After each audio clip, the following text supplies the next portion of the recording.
Halo teman-teman semua, siapa di sini nih yang mempunyai sahabat? Jika kalian mempunyai sahabat, kalian bersahabat karena apa? Karena kalian satu sekolah, satu kelas, atau mempunyai hobi yang sama? Apapun alasannya, saya yakin kalian yang mendengarkan renungan ini rata-rata mempunyai sahabat.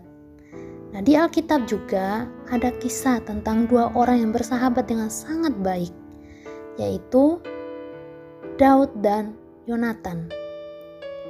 Daud adalah seorang gembala domba, sedangkan Yonatan adalah anak dari seorang raja, yaitu Raja Saul. Walaupun Yonatan adalah seorang anak dari raja, tapi dia mau berteman dengan Daud yang hanya seorang gembala domba.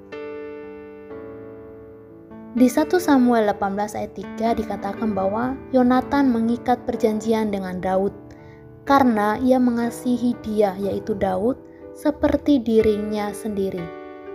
Bahkan Yonatan memberikan jubah yang dipakainya, baju perangnya, pedang, panah, serta ikat pinggang kepada Daud. Tapi jikalau kita lihat pada ayat-ayat selanjutnya, dikatakan bahwa ayah dari Yonatan, yaitu Raja Saul, menjadi benci kepada Daud. Dan dia membuat rencana untuk membunuh Daud. Karena ketika Daud ikut berperang, dia selalu berhasil dan mengalahkan banyak musuh. Sehingga banyak orang yang senang kepada Daud. Nah, pertanyaannya adalah, Yonatan ini adalah anak dari Raja Saul. Dan Yonatan juga merupakan sahabat dari Daud. Apakah Yonatan juga ikut-ikutan benci kepada Daud? Tidak. Ketika Yonatan mengetahui rencana jahat ayahnya untuk membunuh Daud, dalam pasal 19 dan 20 diceritakan bagaimana Yonatan menolong Daud.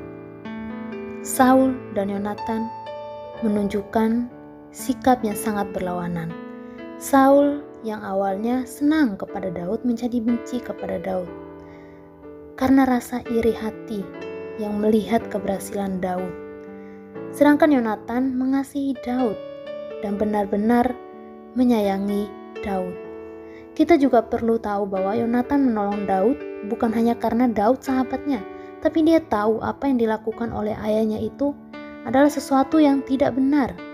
Melalui Yonatan, sahabat Daud, Allah menolong Daud dari rencana jahat Saul. Teman-teman, jika kita mempunyai sahabat, apa yang sudah kita lakukan buat sahabat kita? Marilah kita menjadi sahabatnya sejati buat dia. Artinya selalu ada buat sahabat kita. Yaitu ketika dia susah, ketika dia membutuhkan pertolongan kita jangan meninggalkan dia. Kita selalu ada untuk menghibur dia, mendoakan dia, dan menolong dia. Dan ketika kita menemukan sahabat kita melakukan sesuatu yang tidak benar, tegurlah dia, memberitahu dia untuk tidak melakukan hal yang tidak benar itu lagi. Jika kita melakukan itu juga tandanya bahwa kita juga mengasihinya. Marilah kita menjadi sahabat yang baik, yang tidak hanya menjadi sahabat ketika kita membutuhkan sesuatu, atau ketika dia susah, ketika dia berkekurangan, lalu kita meninggalkan dia.